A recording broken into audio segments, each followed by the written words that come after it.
شیعہ مذہب میں کارو لباس پائن حرام آ. شیعن جے کتاب ملا یحضر الفقی جے پہریں جلد میں آ شے لکھل آ ت لا تلبسوا السواد فإنه لباس فرعون. کارو لباس فرعونی لباس آ. کارو لباس جہنمن جو لباس آ.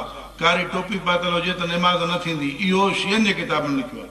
ٹھیک ہے، خانہ کعبہ کے پردے کو کیا کریں گے آپ؟ خواتین کے کالے کی چادر کو کیا کریں گے آپ؟ نہیں، اس کی مراد کچھ اور ہے. اچھا، میں عرض کر رہا ہوں اس سے مراد کچھ اور ہے. کالے کپڑے جو عادت بنا لے، اپنے کالے کپڑے جو اپنا مزاج بنا لے، اپنی شخص یہ طے کر لے کہ مجھے اس سے ہٹ کر کوئی اور رنگ نہیں پہننا. اور میں یہ مثلا بنی امیہ کا لباس ہو گیا تھا کالے کپڑے پہننا، بنی عباس کا لباس ہو گیا تھا کالے کپڑے پہننا. ایک دور آیا کہ سادات جو تھے وہ صرف سبز امامہ پہنتے تھے. پھر ایک دور آیا کہ سادات کالا امامہ پہننے لگے اور شناخت ہو گئی کہ جو کالا پگڑی باندھے ہوئے امامہ باندھے ہوئے وہ سید ہے.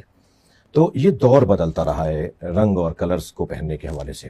لیکن اگر کوئی شخص ان ساری چیزوں کو ہٹا کر کہ نہیں صرف میں یہی لباس پہنوں گا اور ہر حال میں یہی پہنوں گا، اس کی مذمت میں کالے کپڑے اور کالا لباس اس کی مذمت میں آیا ہے.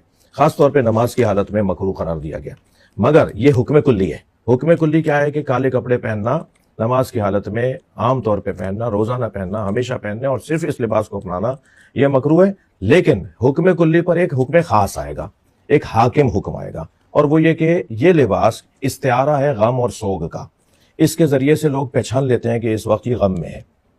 تو جو خاص ایام ہوتے ہیں جیسے محرم ہے، سفر ہے یا کوئی شہادت کی تاریخ ہے، اس میں اگر کوئی لباس وہ پہنتا ہے اور وہ اس وجہ سے اپنا لباس اپنا رہا ہے کالا لباس کہ وہ یہ ظاہر کرے اور یہ ثابت کرے کہ میں غم میں ہوں، تو وہ ایک حکم خاص آ جائے گا اس کے لیے. کیونکہ امام زین العابدین علیہ السلام نے کالا امامہ باندھنا شروع کیا اور کالا لباس پہننا شروع کیا.